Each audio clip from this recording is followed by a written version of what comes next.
अस्सलाम वालेकुम everyone, this is me Malaika Imtiaz. आज जिस डिसऑर्डर पे मैंने रिसर्च किया that is actually a broken heart syndrome. So basically the second name of this disease is takotsubo cardiomyopathy, यानी कि ये इसका ये सेकंड नेम है, इसको ये भी कहते हैं। ये डिज़ीज़ जो है ब्रोकन हार्ट सिंड्रोम, ये बहुत कॉमन है आजकल के टीन एज के बच्चों में। So this occur on a person experience severe emotional and physical stress. Okay, this is due to the loss of some beloved one. यानी कि ये ऐसे लोगों में होता है जिसको अपने किसी भी बिलव्ड वन का खो जाने का डर होता है और उसकी वजह से उसको इमोशनल और फिज़िकल स्ट्रेस यानी एंजाइटी डिप्रेशन का सामना करना पड़ता है। उसके सिम्टम्स क्या क्या शो होते हैं ताकि हमें पता चले कि ये क्या सिम्टम्स शो हो तो हम इसको ये वाला डिजीज़ कहला सकते हैं। Number one is the classic symptoms include the severe pressure, heaviness or pain in the chest, most often arise due to the blockage of the coronary artery.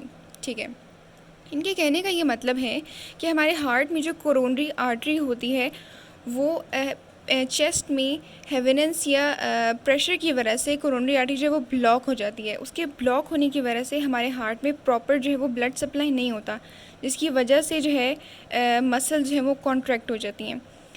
Experiences less dramatic pain in the chest, shortness of breath, onset of the fatigue, cold sweats and light headaches. Okay, यानी कि पसीने आने शुरू हो जाते हैं, sir में दर्द होता है। Mostly teen age people have these disorder from 15 to 20 age, age before मैंने स्टार्टिंग में बताया था। अच्छा, अब कॉज क्या होता है इस डिज़ीज़ का, यानी किस वजह से ये डिज़ीज़ होती है। The precise cause is surging stress hormone adrenaline that changes in the heart muscle cells that prevent the left ventricle from contraction effectively. It may be due to the low of the blood pressure. अच्छा, अब इनके कहने का ये मतलब है कि हमारे जो बॉडी में एक हार्मोन होता है एड्रेनालाइन, उसके चेंजिंग्स की वजह से यानी कि उसके कम या ज़्यादा होने की वजह से हमारे हार्ट के मसल जो है वो कॉन्ट्रैक्ट या रिलैक्स नहीं हो पाते, जिसकी वजह से लेफ़्ट वेंट्रिकल की कॉन्ट्रैक्शन नहीं होती। इसकी वजह से हमारा ब्लड प्रेशर जो है वो लो होता है और उसको हम ये सिंड्रोम कहलाते हैं। अब हम इस डिज़ीज़ का डायग्नोस कैसे करते हैं, right? It is diagnosed in the emergency or hospital setting.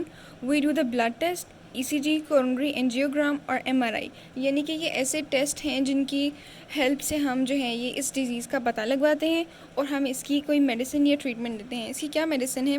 There is no standard treatment, the antibiotics, vitamin और रेस्ट इज़ मेडिसिन, राइट। उनका कहने का ये मतलब है कि ये ऐसा डिज़ीज़ है जो कि एक्चुअली आपके स्ट्रेस और एंजाइटी और डिप्रेशन से रिलेटेड है। इसकी कोई मेडिसिन नहीं है। आपके स्ट्रेस लेवल को लो डाउन पे लाने के लिए उन्होंने एंटीबायोटिक्स और इस तरह की मेडिसिन दिया। इसके अलावा आप रेस्ट करें इस डिसऑर्डर के जो लोग हैं, so it will be better for you to treat it, right. So this was my video broken heart syndrome. अगर आपको ये वीडियो पसंद आई तो इसको लाइक और सब्सक्राइब कीजिएगा। Thank you so much.